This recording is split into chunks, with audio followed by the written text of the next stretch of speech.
This is The Toss-Up, where an expert-line panel dissects the hottest stories within the world of sports, from some of the nation's strongest college programs right here in Bloomington to the games and moments that capture the world's attention. It's all right here on The Toss-Up.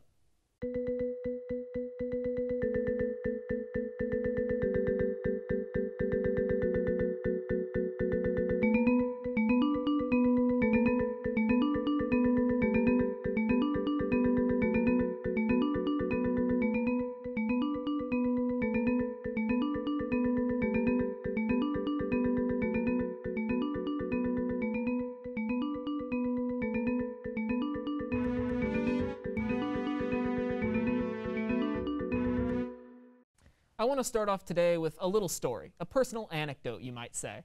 Several months ago, I had the opportunity to cover my first NBA game as credentialed media. Former Hoosiers Victor Oladipo and Romeo Langford squared off in Indianapolis in a game which ultimately clinched a playoff spot for Boston. What most of us in attendance didn't realize at the time was that this would be the last Pacers game in Bankers Life Fieldhouse for a while. The next time either team would take the court would be in the NBA bubble in Orlando. Well, since then, the bubble has provided countless stories and plenty of high-quality basketball. Now, there are just 4 teams left. The Celtics are still fighting, currently matched up with the Miami Heat in the Eastern Finals. Meanwhile, LeBron's Lakers have had little trouble out west, but are set to battle the upstart Denver Nuggets, who are relentless with their backs against the wall. If we've learned anything since the restart, it's that you can't count anyone out.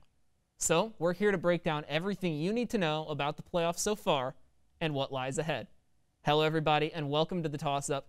Joining me on the panel this week, we have Stephen Walker, Jimmy Sutton, 2 of our basketball experts. So glad to have you here. Appreciate it. And so I want to start off with you, Stephen, and talk about what we've seen so far in the bubble. We've seen a lot of these emerging stars, these players get hot, whether that be in the restart, immediately after that bubble, or even in the playoffs. Of some of these star performances we've seen, who do you think is here to stay? We're really seeing their time to shine, and who just had a hot streak? The one guy that instantly comes to mind, and we saw him in Game 1, had the game-saving block, that's Bam Adebayo. He's been so good for the Miami Heat all season long and in the bubble. And you look at the net rating, the Miami Heat's net rating is a 7. It's 12.9 when he's on the court, negative 5.7 when he's off. So that right there, he's a huge difference maker. So you think? I think Bam is, and he had an impressive game-saving block in Game 1 that really is like the focal point of that series, and it's the focal point of the entire restart so far. Yeah, so you think coming up down the line, years from now even, Bam Adebayo is here to stay, he's legitimate? I do think so. I think in the offseason, he's playing himself into he's going to get a good contract. If it's with the Heat or someone else, he's going to get a good contract. And there's a stat I want to throw at you. He's the second player, NBA history, to lead his team in rebounds, assists, field goal percentage, and blocks. Second, I'll give you just a couple seconds. Can you even think of who was the other guy? Oh wow, I'm thinking Tim Duncan maybe. Nah, Kareem Abdul-Jabbar. So wow. he's with impressive company up there, and I think he's going to keep this momentum going into the rest of the series and then beyond. Yeah, that would be absolutely incredible. And Jimmy, who do you have? Who have you been impressed with? So I've got 2 guys that come to mind automatically, but the one person obviously everyone's known he's going to be really good, Jason Tatum. He's played incredible for the Celtics, leading them to the Eastern Conference Finals and all this. He averages 23 points per game, 7 rebounds. I think everyone knows that he's going to be good. He's here to stay for a while. Another guy who's kind of surprising, I'm actually going to go with the other Heat player, is Tyler Herro. I think that man has done a fantastic job in the bubble, shooting lights out from 3. He averages, I think, just over 2 threes a game and 15 points in the bubble so far. And I wouldn't be surprised to see him step up and take an even bigger role with the Heat moving forward, because he doesn't even start right now. They usually go with Duncan Robinson, and those 2 are a great 1-2 punch from behind the 3-point line. So it'll be fun to watch, and I think he's going to be really good. Yeah, they've all been incredible in this Miami series, and obviously they're playing against Boston right now. In the middle of that series, the other side of things, you've got Denver and LA, the Lakers specifically. So of those 2 series, Jimmy, I'll go back to you first. Okay. Which do you think is going to be the most competitive between the 2 teams? Mm-hmm.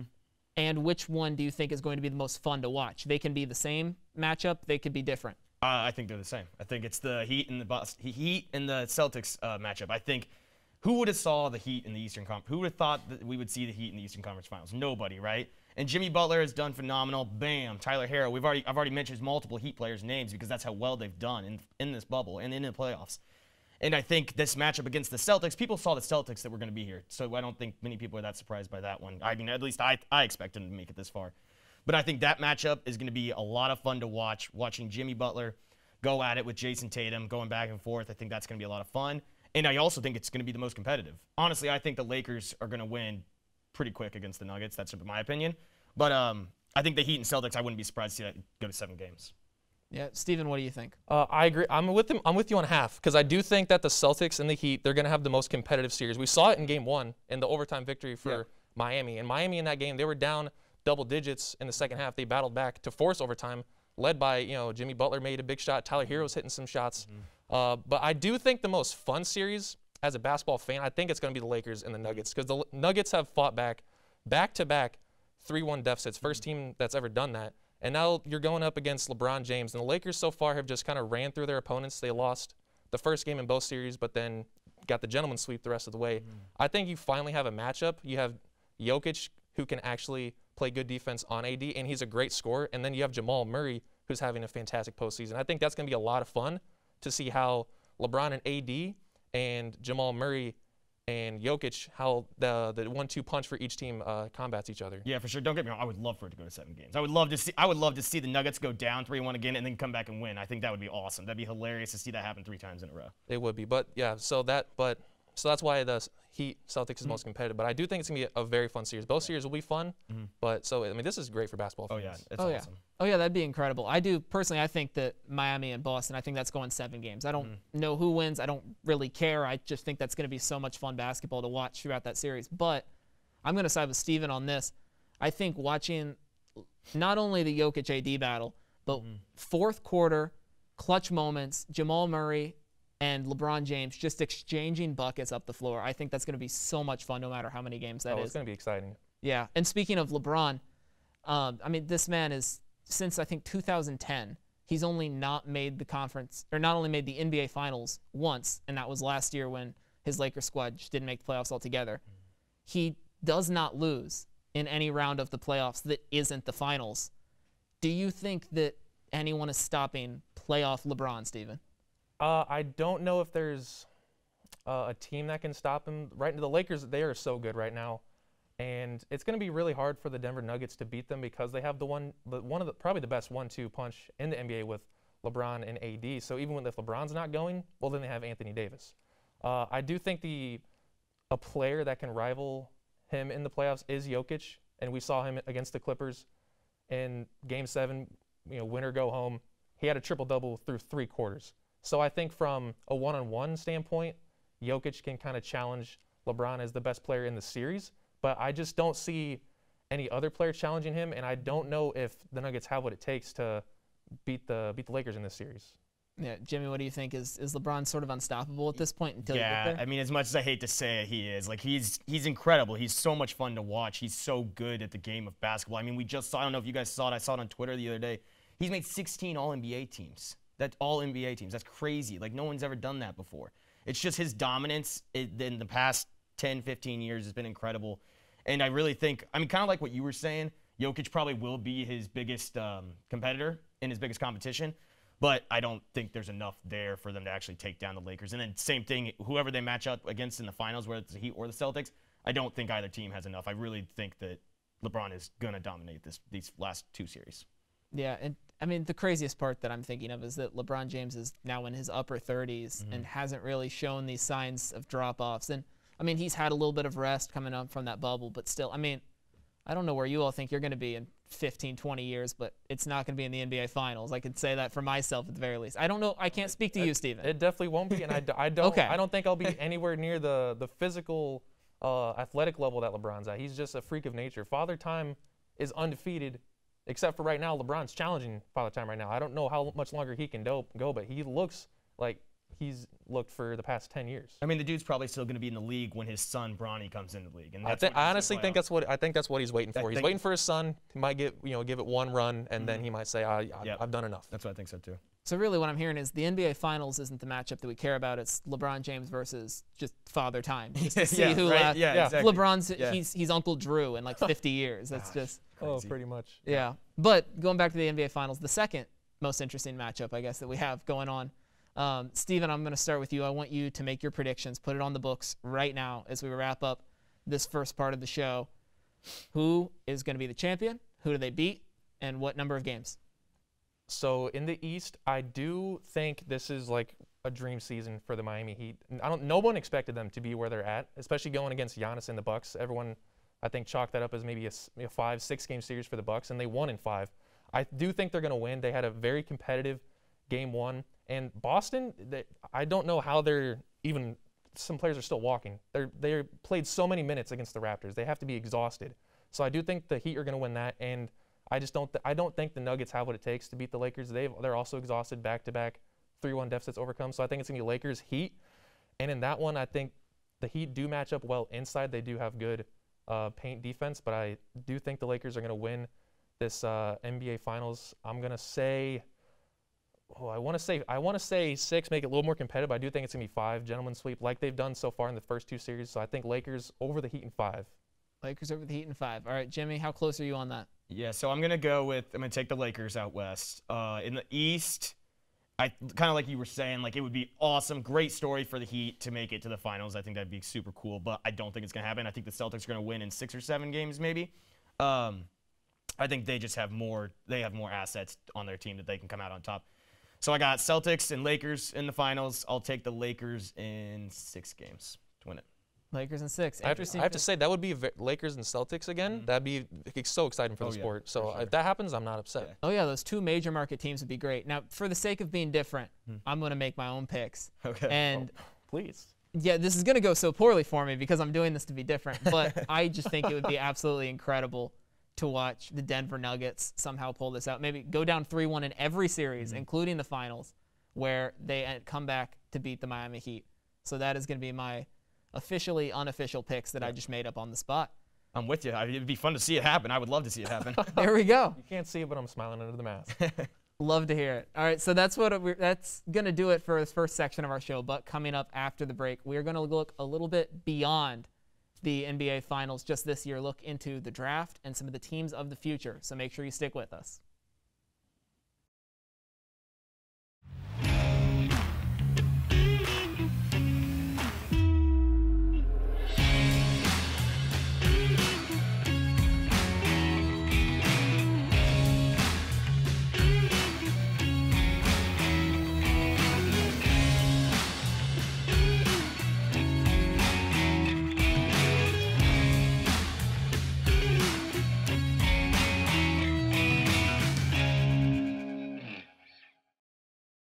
Welcome back to the Toss-Up. With our predictions, we've looked ahead a couple of weeks, but let's take this a step further.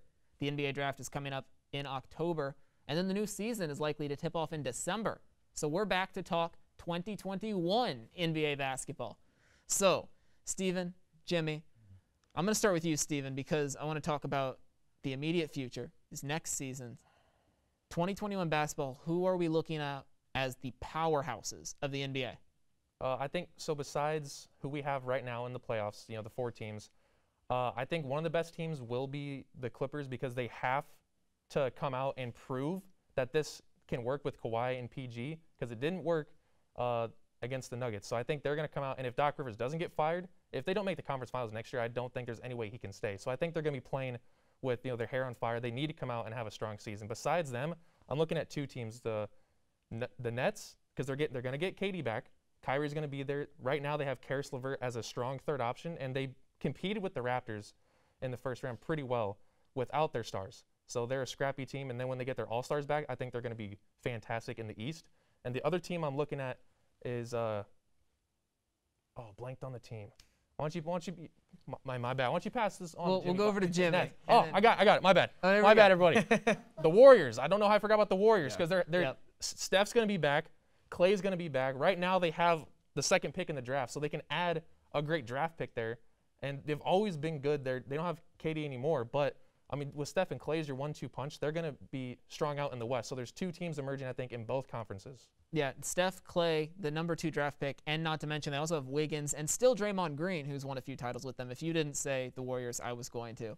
And Jimmy, who are some of the teams that you? We've almost forgot that.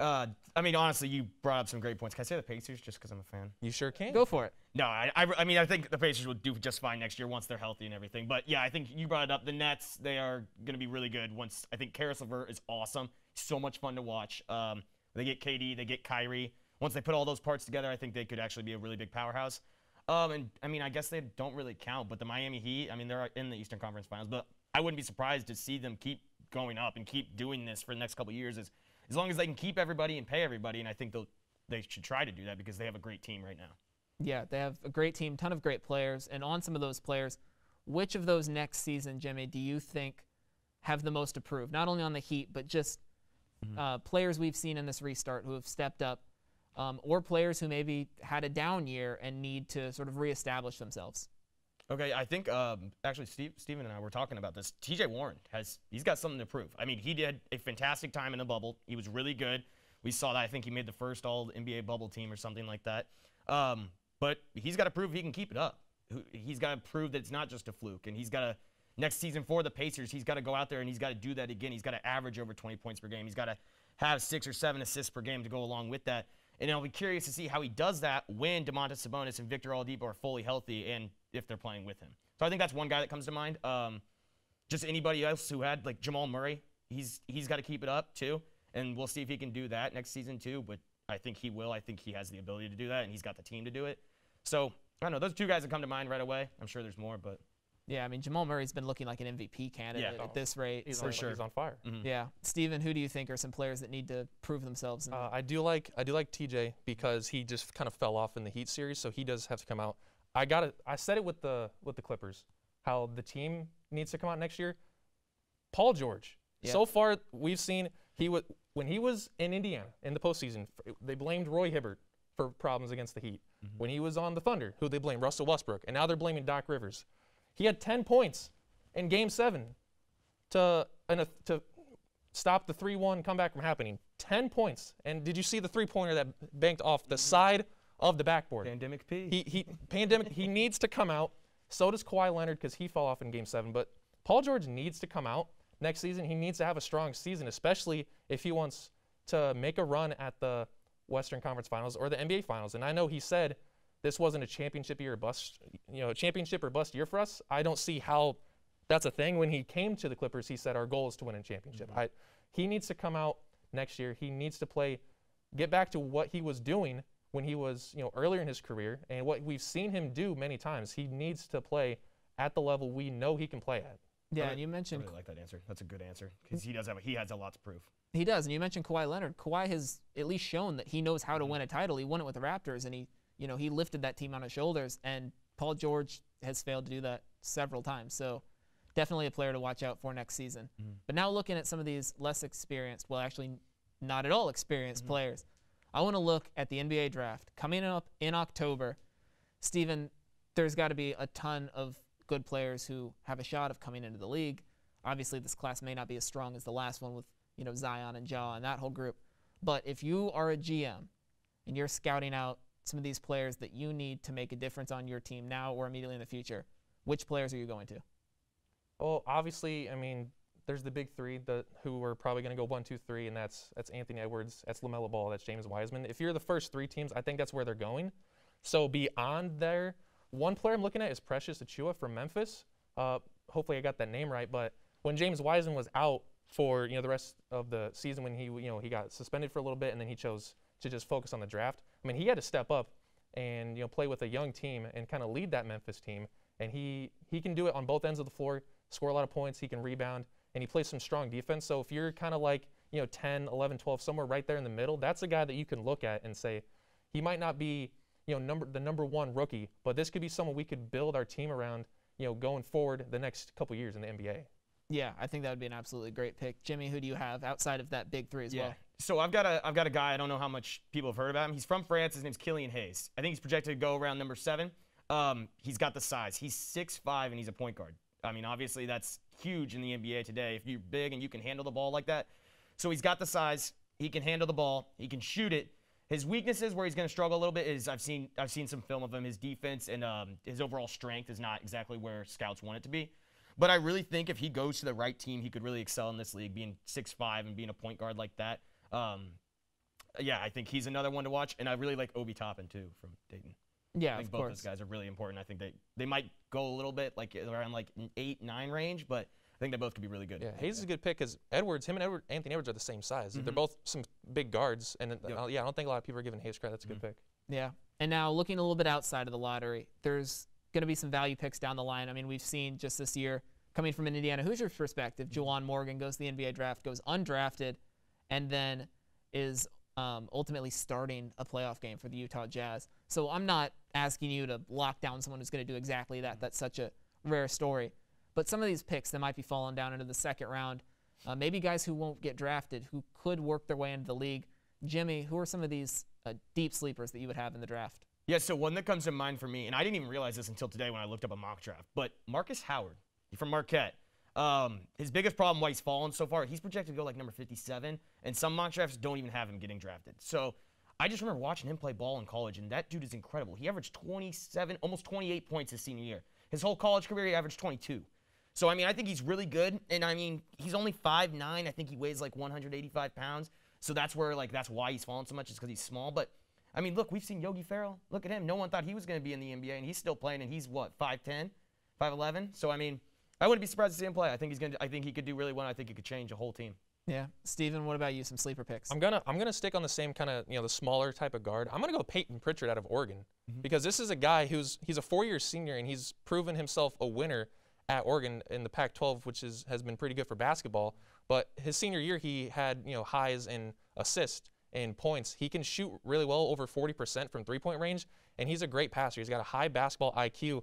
And again, he's not the biggest guy on the court. He won't be, but when you have someone that can hit 3-pointers, which is what the NBA is coming to nowadays, and someone that can make these nice passes with a high passing IQ, that's someone that can really lead a team at the point guard position. He could. And now we're going to wrap it up with one more prediction, wrap up today's show. Rookie of the Year. This is sort of the big one if you're looking down into next season and after this draft. Steven, is it one of your big three, or are you dipping outside? Who's your Rookie of the Year for 2021? I am going to stay in the big three. Here's what I'll say. I think that Anthony Edwards, I like him a lot. I think he will win Rookie of the Year because of his size as a guard and he can score, he can rebound, he can play defense, he's one of these guys that can do it all. But here's what I'll say. I think if the Warriors stay in the 2 spot, they don't trade out, and they draft James Wiseman, I think he'll win Rookie of the Year playing with Steph, playing with Clay. They're going to be getting all the attention, and he's a big center. Golden State has not had that good of a center in a while. I mean, JaVale McGee won a title. So if they get James Wiseman there, he can get a lot of touches inside the paint. He can score 20-plus, have 15 rebounds a game. I think he'll win only if he goes to Golden State. Yeah, it could be a big opportunity for him. And then, Jimmy, what do you got? Rookie of the Year. 3 words for you. Big baller brand. LaMelo Ball. Lock it in. He's winning Rookie of the Year. I think LaMelo Ball, he's got all the potential to actually do it. I really do. I know I was kind of like joking there, but he really does. He's got the length. He's got the skill. He can pass the ball. We can see him shoot it. However, I will say I do think in the NBA he might struggle a little bit to shoot the ball at first, kind of like what we saw with Lonzo, where Lonzo struggled a little bit. But all in all, if he goes to the right team, even if he goes to the Warriors take him at number 2, I think he could be a great coming off the bench and backing up Steph, and I think he could do really well and really add to that like shooting ability of the Warriors team, which they thrive off of. So, yeah, I really think he could do it. Yeah, and the Warriors do know how to develop shooters. Yeah. Exactly. See, that is if he is on the bench, it'd be kind of hard for him to win Rookie of the Year. Depending on how many minutes he would get, but any other team, he'd be a great addition to shooting-wise. So we'll see. Yeah. I like that pick. Yeah, I didn't really plan this out that we're ending the show on Big Baller Brand, but I guess that's how it goes. Let's go. Thank you all for being here, and that does do it for the show this week. But be sure to continue our discussion on our IUSTV Twitter page at IUSTV Sports, also on Facebook and Instagram. You can always give any suggestions for the show and ask any questions you might have. So toss it up and find out if we'll catch it. We'll see you next time.